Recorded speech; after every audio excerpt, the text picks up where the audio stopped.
Kongo, Kongo nde mboka, mboka ngo mokengeli koi, mboka ngo mokengeli leopa. Mikolo tosakanaki na mosolo ya mboka Kongo ekoki, tofongoli misolelo, tomoni bozo banyoso tosali, po ya kobongisa Kongo aveni, ebongi tosala, moto nyonso ata mwana. Kongo ya mosolo pembe ya nzoko, Kongo ya bwanya kasa ya mbila, Kongo ya makasi moto ya nkoi.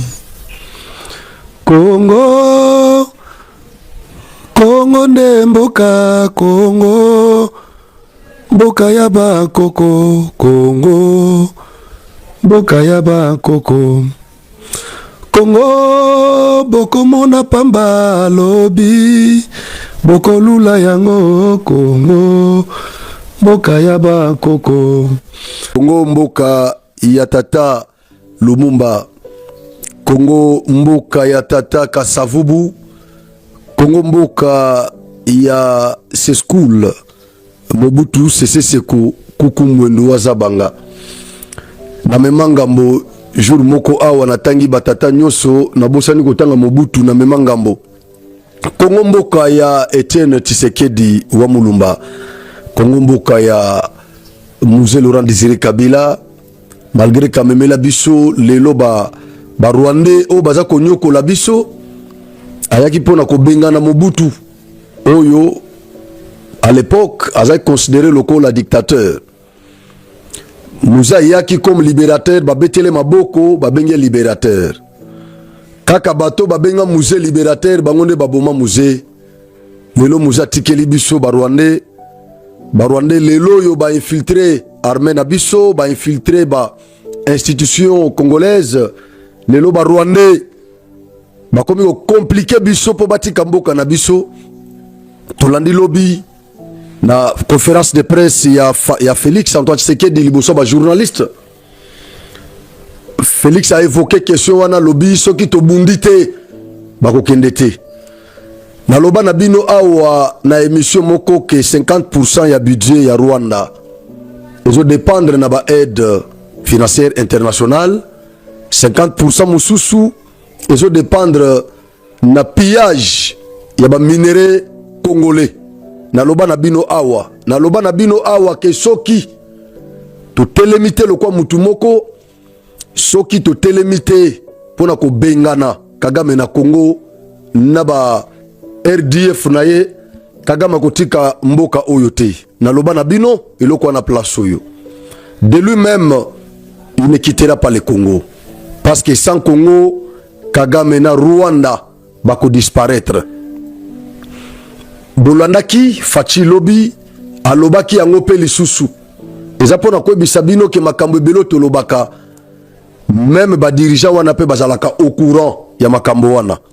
Mais toyaka nde pona ko rappeler bango ko sala moi pression moko patriotique, de sorte que bala la pongité nous a tiqué la biso bande ko na lelo baza ko compliquer biso wa na kati ya mboka.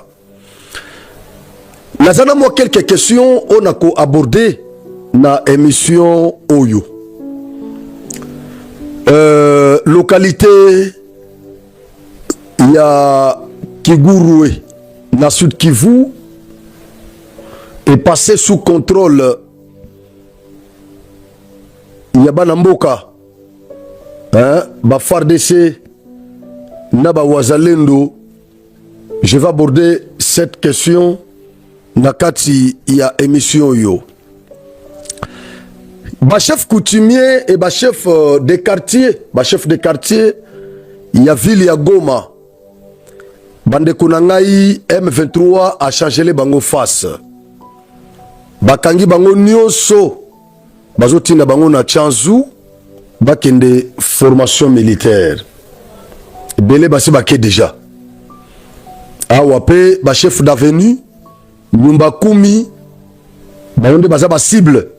Je reviens na question wana tokomeka kobeta pemo masolo na conférence de presse ya chef de l'État azaki liboso ba journaliste à répondre na ba question ebele na moni na tongo yo déjà na butu wana kaka quelques opposants ba réagir nzoka nde babanda kolanda conférence de presse wana ba réagir loko biso pe tozaka ba ramasette na yebaka ke bakoya loko ba ye biso pe toyi. Alors guerre na biso na bango esila kaka na numérique parce que lelo yo opposition ya terrain eza soutien na Congo.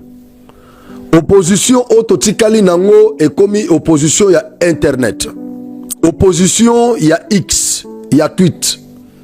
Opposition ya Facebook. Opposition ya Instagram. Nde opposition ototikali nango. Mais na culture politique na biso na Congo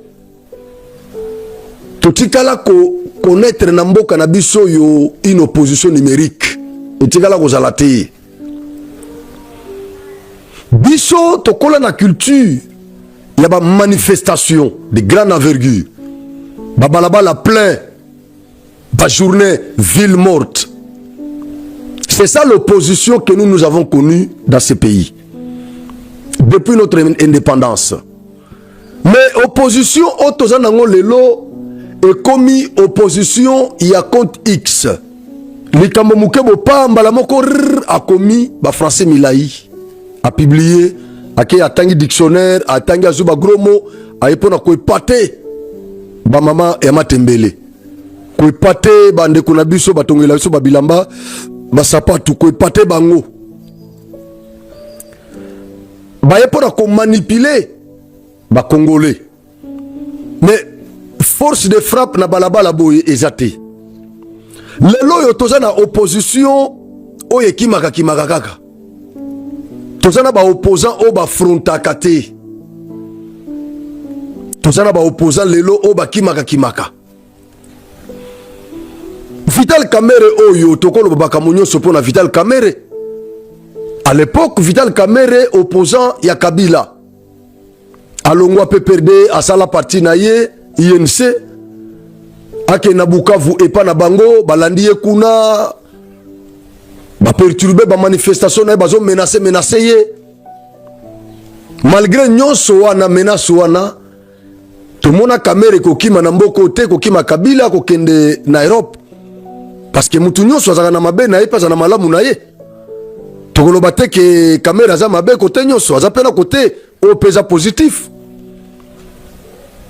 Bakanga Kamerhe awa batu ya PPRD ba incita Kamerhe po atanga Tshisekedi ti bakanga ye afinga Tshisekedi te asali lokote suka nango ba ko bimisa ye. C'est ça la maturité politique. Mais à la côté mususu oyo to déploraka et pas ya viena biso VK hein Kamerhe kimambo côté pression à Kabila il est kaki akimate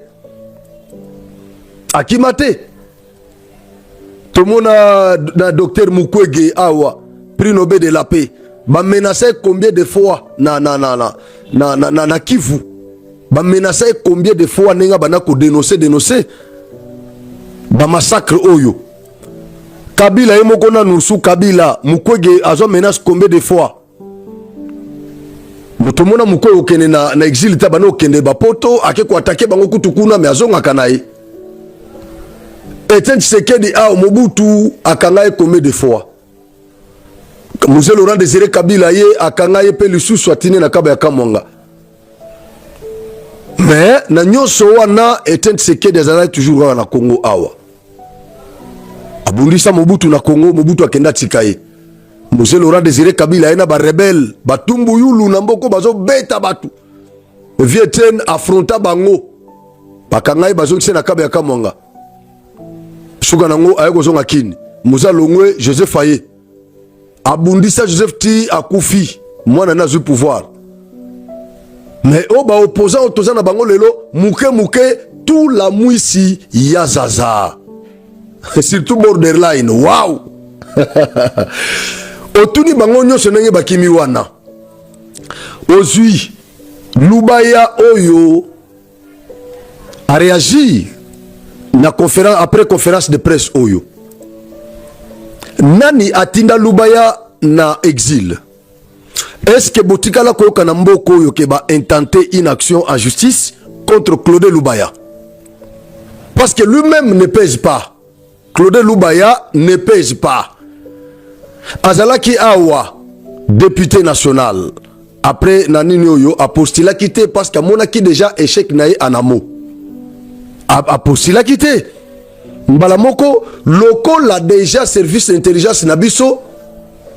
Essayer de découvrir qui déjà que Lubaya aza moko ya ba M23. Nyonso ba service wane loba. Yango zoko kisama lelo. Nde Lubaya tout la mwisi ya zaza.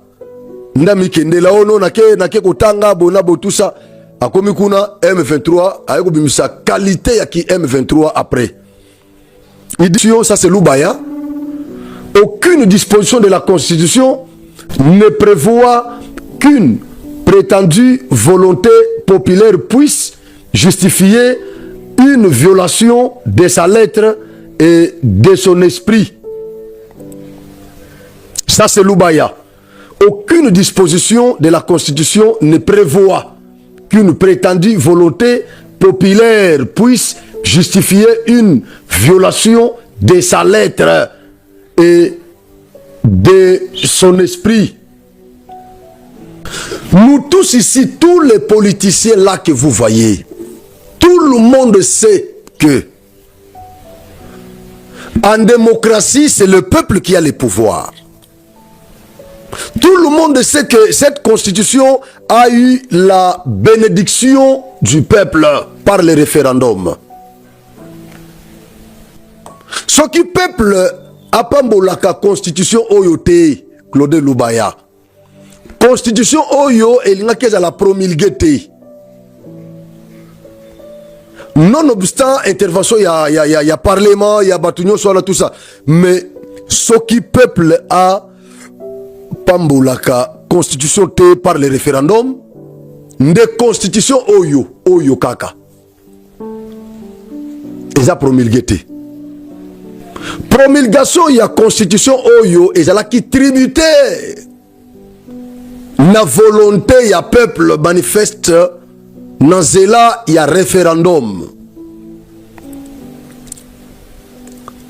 Mais lorsque il y a une constitution définitive, constitution, il y a troisième république, c'est parce que ils ont bénédiction, il y a peuple. Ce qui est la bénédiction, il y a qui est dans la reconnaissance. Voilà pourquoi. Peuple kaka moko oyo peuple kaka. Ce qui toke na droit administratif. Baso bengaye administré. Peuple kaka moko wana. Ce qui toke na service public. Baso bengaye usager. Peuple kaka moko wana. Sotoke na droit fiscal bazo bengaye contribuable. Kaka peuple moko wana. Soki toke na droit constitutionnel bazo benga peuple moko wana les souverains primaires. Pas les souverains secondaires, Lubaya. Les souverains primaires en droit constitutionnel, ce ne sont pas des politiciens, ce ne sont pas des opposants, ce ne sont même pas les membres de la Sencol, de la société civile. Les souverains primaires en droit constitutionnel, c'est le peuple. Voilà pourquoi le professeur Jacques Joly vous dit qu'en démocratie, le peuple c'est le Dieu créateur, parce que c'est le peuple qui crée les dirigeants. Je ne suis pas sur le plan spirituel, parce que en théologie, toute autorité vient de Dieu. Mais ici, je suis en droit constitutionnel, en droit public, le droit des tapis rouges. Ici, on vous dit qu'en démocratie, le peuple est Dieu créateur, parce que tout pouvoir émane du peuple. Je vous lis l'article 5 de cette même constitution. Il dispose ce qui suit. La souveraineté nationale appartient au peuple. Donc, souveraineté nationale.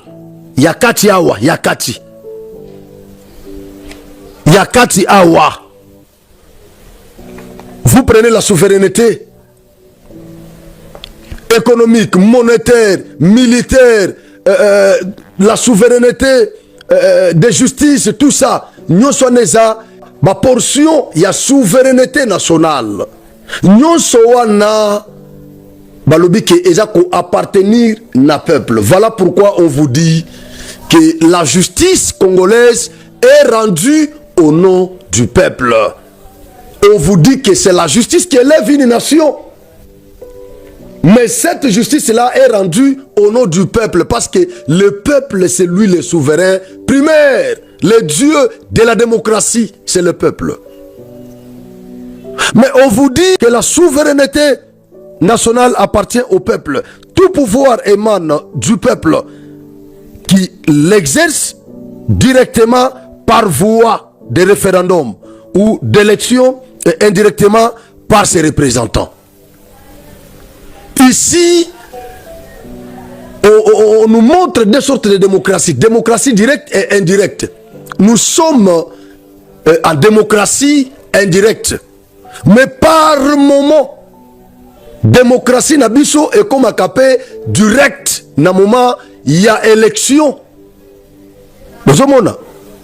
Il y a ba kondi, soit na moment, il y a référendum. Pona kopona mobe koli kondi oyo.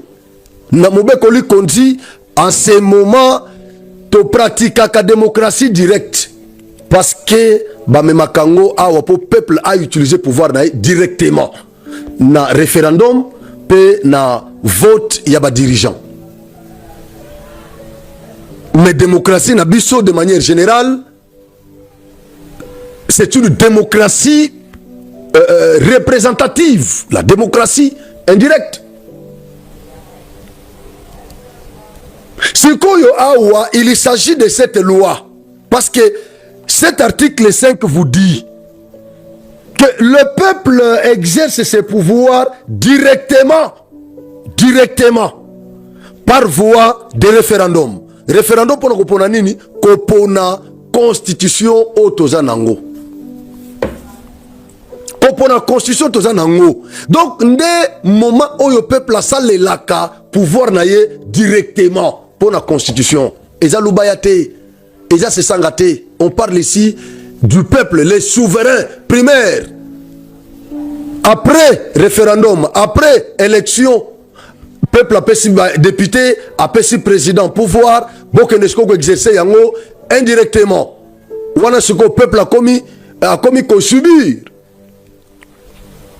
A pesi bango pouvoir, banyo kole te, peuple azane wana zotala. Soke tambola bete soke tambolite aleli. Mais dans le moment il y a référendum, dans le moment il y a élection, nde moment baton ba ke pas peuple. Nde moment au peuple a exercé sa pouvoir naie directement. Lubaya. Donc le peuple en démocratie c'est le souverain primaire. Pourquoi? Parce que la souveraineté nationale lui appartient. Lubaya. Hein? Ah, bah politicien Congo. Magamona zolo baluba yebi yango. Ne vous en faites pas, ayebi. Soka yebi yango nyo sauté parce qu'à ça la droite. Mais ayebi quand même en tant que politicien, atangaka, ayebi. Ayebi. Ayebi. Donc bazom briller biso pour rien. Pour rien. Peuple a un pouvoir et Kobengana Félix n'a pouvoir. Je vous dis. Le peuple a le pouvoir de chasser Félix Tshisekedi du pouvoir. Le peuple a ce pouvoir-là. Peuple a un pouvoir, il y a un pouvoir wana kopé sa franco avandia au peuple a un peuple a un pouvoir, il y a copi mais la lubaya o le pouvoir timo kola okufa kosimbangote. Peuple a un Ne vous en faites pas, le peuple a. C'est lui le Dieu créateur des politiciens, non des dirigeants, C'est le peuple. Donc, dans ma solo, il y a changement de constitution exclure volonté à peuple, ça dénote la manifestation de mauvaise foi. Parce que constitution, c'est une constitution définitive. Professeur Ambroise Kamoukouni, lorsqu'il parle de l'histoire constitutionnelle congolaise, il vous dit que nous avons connu dans ce pays les textes constitutionnels octroyés. Il prend la loi fondamentale de 1960. Il prend les textes de Mouzé Laurent Désiré Kabila de 1997. Il vous dit que ce sont des textes constitutionnels octroyés par le fait qu'ils n'ont pas connu la bénédiction du peuple. Cette bénédiction-là, le peuple l'accorde par voie référendaire. Alors, comme ces deux textes ici n'avaient pas connu les référendums populaires, voilà pourquoi le professeur Ambroise Kamoukouni les considère comme texte constitutionnel octroyé. Parce que Moko Moussa Yakanango et Outana Rwanda, na poche, accord de l'Emera, Moussousou, il y a 60, et Outana Belgique, et Job Bénédiction, Congolais. Alors, moi, kuna lobby, et ça n'a texte conjoncturel, où il y a conférence nationale souveraine. Alors, nous avons des constitutions définitives. Où il y a la première république, ensuite constitution, il y a l'Oulabour. Il y a le 1er août 1964. Et Kotsabiso, la première république. Tout le monde la première république, tout côté la deuxième république, na Kosovo Mobutu, tout le monde kuna, le lot tout côté la troisième république, na constitution et belligérant. Constitution de compromis, selon le professeur Jacques Joly. Du 18 février 2006, au Oyo. Donc, tu as la première république, tu as la deuxième république, le lot tu as la troisième république. France a la cinquième république. Mais pourquoi ce qu'on a la quatrième, c'est ce qui te montre que la constitution, et ça n'a pas de faux. Mouton a pouvoir, Sabino que constitution n'a pas de faux. Ayebi parce qu'il est au pouvoir. Loubaya Zaki gouverneur, il y a Kassai occidental à l'époque avant des découpages. Avant découpage, à Gera Tchikapa, Gera Kananga Mobimba, Kassa Central Mobimba. Botune Langana no Lubaya, Atika Nini, Nakananga. Lubaya Tika Meka waneze Kolo, Yamasango. Do Lubaya Atika Meka seke, Atikela Bakanange, Baliagana Bango Fufu, Soki Meka Imati, Batomboki. Botuna Yatange Labino ne serait-ce qu'une infrastructure au Lubaya Tika. Et à l'époque, Assemblée nationale, professeur les a raté. Gouvernement pèse à la raté, dirigé par province, n'a pas chef de division. Donc il avait tout pouvoir. Plénipotentiaire. Na province Kassai occidental, Bachikapa, Minino Chikapa, Ezaki sous contrôle à Lubaya. Botou na ye, province Kaka, province Kassai occidental. Lubaya atika nini na province Kassai occidental. Atika nini. Nakananga Lubaya atika nini. Mais Tshisekedi o yeso bundisa lelo atongi université moderne. Abeti li solo na lobby na conférence a expliqué bino que moi na camarade ne moko beta tour imbécile. Nakananga akenda ko mona université wana a comparer on a ba université Canada. A lobby mais ata ototanga kuna zane tote. Siko lobby ke ekotonga masoki combien de plus de 25 universités o ekotonga na Congo. Kananga lelo yo nzela kalamambushi kalate kosila nango ezo kambola kalate kosila donc Kassai central le coma désenclavé vari urbaine ezo tambola banzela nyonso Lubaya atika kutu délabré akipango te Tshisekedi lelo azo bongisa banzela wana Athénée Royal Tshisekedi abongisi yango na lobingi na ye morgue ya sika na hôpital général Lubaya à l'époque, est-ce que Kimbongo Kotonga morgue yandenge wana na kananga Kassai central à l'époque, Tika pesaki na kati to ba minéraux nyoso ndezaki na kati. Mais atonga nini Lubaya Claudel. Botune la ngai Claudel Lubaya place au bozana ye. Bino bato bozana Lubaya. Boko miselanga vidéo pa na ye. Parce qu'il y a commis d'honneur des leçons de morale. Tshisekedi alekiye na tongo ko banda lelo ti na 2080 Tshisekedi aleki Lubaya. Alekiye na d'abord na patriotisme, alekiye na patriotisme, alekiye na bonne foi alekiye nationalisme pe Félix alekiye Lubaya lelo yo afinga Kabila wa tout ça lelo Lubaya zana Kabila lelo Lubaya zana M23 eloko kimisa Lubaya yango wana na police la munoko ba makanisa que non ya zana facilité ko yakaka akomi lokuta na réseaux sociaux ale a publier yango tant on a zoloba Lubaya za mutu akana ngati ngana mutu akana ngati na za mutu akasa central yé pas za mutu akasa central mais ozo bambodi donc awa zo épargner mutu te tu sais awa c'est la RDC awa ozala ndeko na ngai ya famille ozala soki nani tata na ngai o eza masolo ya mboka bwalu bwa ditunga nde tozo beta awa donc eza masolo te ya ke oyela ngai parce que ononga na soki nani tout ça rien Lubaya n'avait rien foutu au Kasa central quand il était gouverneur, rien du tout. Lubaya n'a rien laissé à Kananga. Ata ata ndaku ya kolala.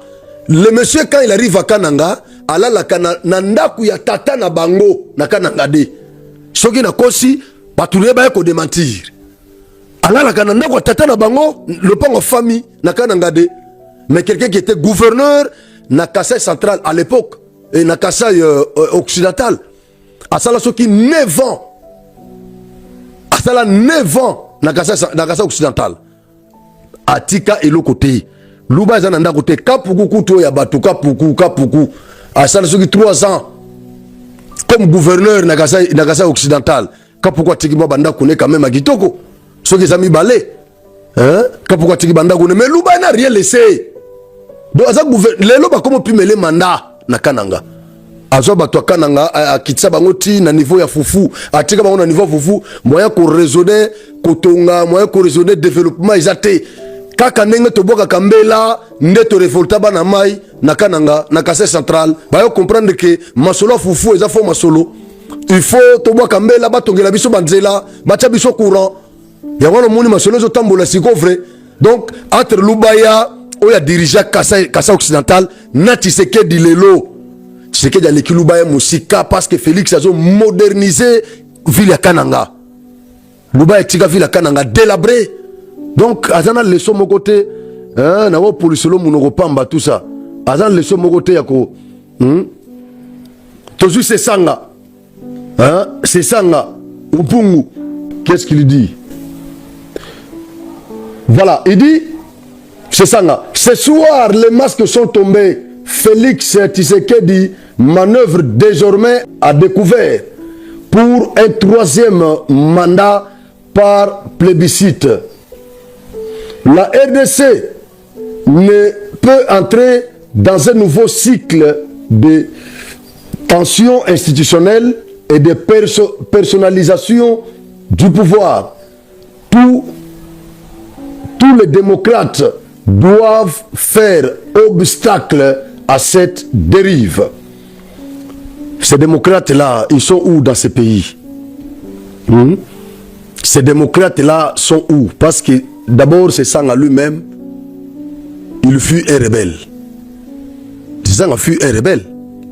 C'est Sanga Zana ma qualité quand même, avec Lubaya sur le plan développement, au Kenya Kananga, au Kuta, c'est Sanga quand même, Azana Palais, résidence n'a bien, na Kananga. Quand on a les Lubaya, ok, pas na bango na Luisa, au moins na Azana ma activité ne kuna, souci on a quand même les alliés, moderniser tout ça.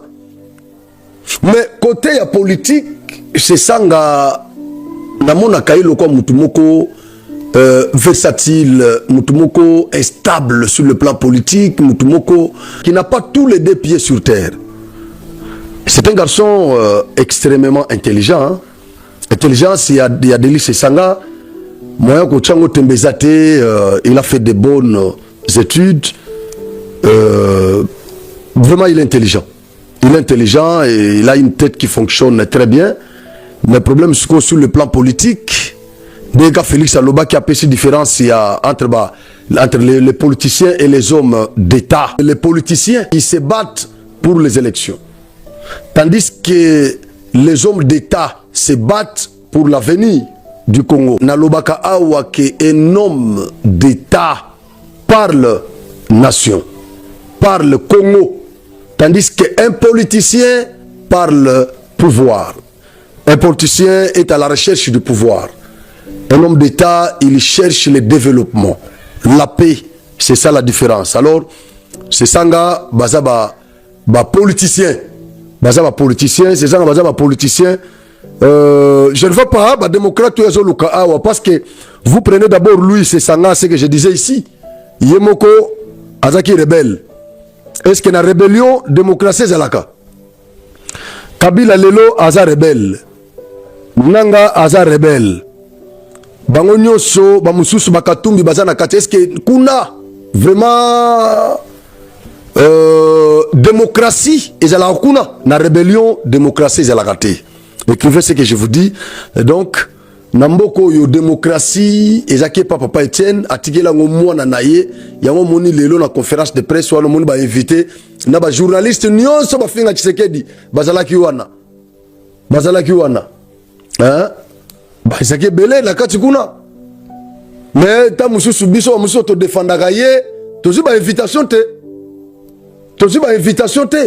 mais to ça là problème te parce que toza est belé biso do sope ba cause ba journaliste yo te ba zuna munda mo bazui lobita musu ba kopona pe ba mususu alors biso ça la biso pena elo côté mais le fait ya komona bitumba o tozo bunda pona Félix na ba journaliste bazo finga Félix mais ozomona na ba invitation bazui ba journaliste o ba finga kaye nde bake ko répondre lobby na conférence de presse ata bazoki parole te problème là parce que nyonso bazoka parole te moi ndambuka kande bazui parole mais quand même le fait ya kozo invitation kozala wana et puis kolia na suka nango pe moi eloko zalaki ba pesi bango so bazui tango bazui wana est-ce que bao bazo bunda au côté ya ba dirigeant est-ce que bazo ki ba invitation et belé bazuité. C'est ça la démocratie. Hein? Le fait que comme on a biso tozu ba invitation te mais bango bazu ba invitation et puis bango ba yoki lelo bazo attaquer Tshisekedi. Lelo bazo finga lelo bazo attaquer. C'est quoi biso bato tozo quitter tozo défendre yi. Bozo bona, c'est ça la démocratie. Donc ba kipete o parce que bazo finga biso tout ça ba inviter bango bakende. Nyonso bazana nango bakende loba. Mais ba muso ota muso bazo bunda au côté du gouvernement bazo invitation te. Bazo te. C'est ça la démocratie. Donc, je ne vois pas un démocrate n'a pas scélérat. Nyonso oyo bakena M23, il n'y a aucun démocrate. Parce que la rébellion, démocratie est la KTI. La démocratie est la Kunate. Est la raté. Démocratie, la rébellion est la raté. En tout cas, merci beaucoup. Tokutani na numéro Mususu. Bon, ça l'a plaisir à liker, à partager. Ingeta!